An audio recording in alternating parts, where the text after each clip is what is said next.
Chef Joe Simonera here with Taste This Television. Hope you're well. Want to talk to you a little bit about some food I haven't posted in a long time. So I figured we'd talk about some travels and some good eats.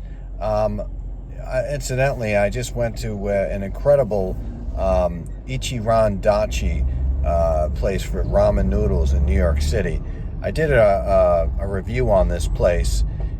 It was pretty good, the review. I went back there just a little while ago. I probably should have got some footage there, but I had my face too much in the ramen noodles. But really, really good place. And you know, when you're talking about ramen noodles, and I've had ramen noodles that were totally horrible and ramen noodles that were great. And I think what makes obviously the ramen noodle and those shops, definitely the broth, right? You want that nice dashi kind of flavorful broth there. But what I think kills it is the sliced pork.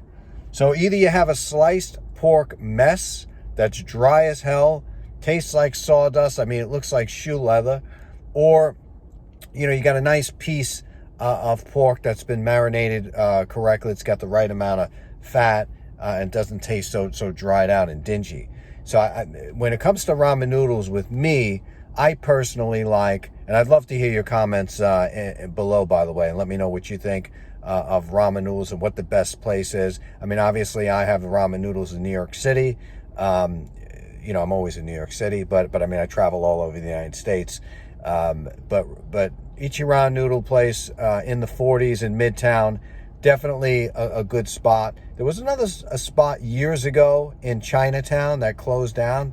It was called, the name of it was Soupy Dumpling, and it was famously known for their dumplings, but and that's a whole nother show in itself. But it had really good ramen noodles. I felt that I had the best broth in New York City, hands down.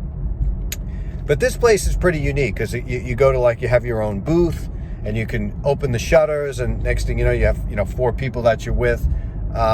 It's a little weird, you know, there's no tipping. You got to get your own water, stuff like that. Pretty unique in the restaurant scene. But, you know, and another thing that bothers me about the whole dashi scene is the hard-boiled egg. Like, I don't want, like, a colored egg. Like, you ever see some of these eggs that are, like, yellow and disgusting? I'm definitely looking for an egg, a hard-boiled egg that's white. A little bit of a tint is okay. But, like, I don't want my egg sitting in that brine, and that's what they do. Some of these places, I'm not saying the one that I was at, but some of these places leave these eggs in that brine for like weeks at a time. So it could become a soupy mess, or it could become like really artfully presented broth with ramen noodles. And then now we go to the story: are the ramen noodles made from scratch? Are they bought? Are they overcooked? Are they undercooked? I think a lot of places make the mistake of undercooking them. And there is nothing worse than tasting a pasty mess, a noodle mess that hadn't been boiled correctly. You know, those noodles need to go in completely boiling salted water and flashed in there for 4.5, 5 minutes. That's it. You don't want to go any more than that. And that's considered kind of like an al dente, but it still has structure around the whole ramen. So I've had ramen noodles everywhere from Tokyo, Japan, Asia.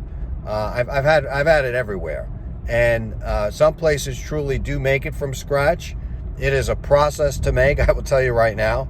But there is much of a difference. Same way if you were to go to Italy and you have homemade pasta, you know, there's a big difference in just opening up a dry bag of mess.